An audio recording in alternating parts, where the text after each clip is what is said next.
திட்டங்கள் செயல்படுத்தி அதில் உங்களுக்கு தெரியும் ஏபிசிஎஸ் ஸ்கீமில் 35 வரைக்கும் மானியம் கொடுக்குறாங்க. நீட் ஸ்கீம் உண்டு. கவர்மெண்ட் ஆஃப் இந்தியாவும் பல்வேறு திட்டங்கள் வந்து செயல்படுத்திட்டு வராங்க.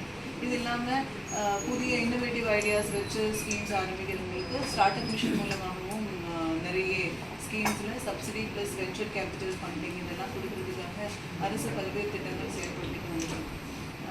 இதில் என்ன ஒரு நல்ல விஷயம் அப்படின்னு பார்த்தா, ஒன்று புதிய யூனிட் ஆரம்பிக்கிறதுக்குமே வந்து லோன் சப்சிடி கொடுக்குறாங்க. அது இல்லாமல் எக்ஸிஸ்டிங் யூனிட்டோட எக்ஸ்பென்ஷனுக்குமே வந்து நீங்கள் இந்த லோன் சப்சிடி வந்து பெறலாம் அப்படிங்கிற ஒரு நல்ல விஷயம். ஏஏபிசிஸ் வந்து எஸ்சி எஸ்டி கம்யூனிட்டியில் உள்ள ஆப்ளிகன்ஸ்க்கு ஸ்பெசிஃபிக்காக கொடுக்கக்கூடிய ஒரு திட்டம். அது இல்லாமல் டாட்கோ மூலமாகவும் பல்வேறு திட்டங்கள் வந்து செயல்படுத்திட்டு இருக்காங்க. ஸோ அந்த எல்லா திட்டங்கள் வாரியாகவும் நம்மளுக்கு நிறைய பலன்கள் கிடைக்கிறதுக்குள்ள வாய்ப்புகள் உண்டு. ஒரு பிஸ்னஸ் நீங்கள் ஆரம்பிக்கும் போது எந்த செக்டராக இருந்தாலும் அதில் பல்வேறு அப்ரூவல்ஸ் கிளியரன்ஸ் எல்லாம் வாங்க வேண்டியதாக இருக்கும். அதுக்குண்டான ஃபெசிலிட்டேஷன் பண்ணுறதுக்காகவும் மாவட்ட அளவில் சிங்கிள் விண்டோ கமிட்டி உண்டு. டிஎஸ்சி மூலமாக அந்த அப்ரூவல்ஸ் உங்களுக்கு ஃபாலோ பண்ணி கொடுக்கக்கூடிய மெக்கானிசமே வந்து உண்டு. சிங்கிள் விண்டோ போர்ட்டல் அப்படின்ற ஒரு போர்ட்டல் வந்து உண்டு. ஸோ நீங்கள் அப்ளை பண்ணும்போது அது சிறு குறு தொழில் ஆரம்பிக்கிறவங்களுக்கு அந்த போர்ட்டலில் அப்ளிகேஷன் விண்ணப்பம் வந்து ஃப்ரீயாக பண்ணலாம். நீங்கள் ஒன்றும் ப்ராசஸிங் இப்போவும் ஃப்ரீ தானே, அது ப்ராசஸிங் ஃப்ரீ எல்லாம் ஒன்றும் இல்லை.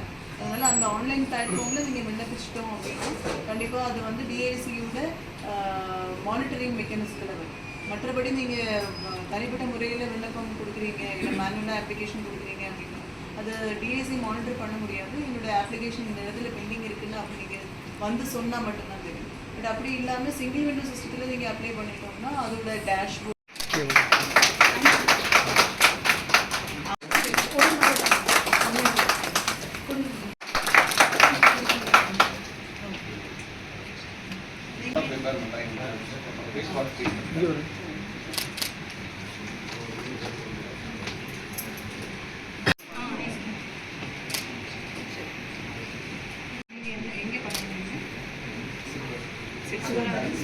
அமராவதி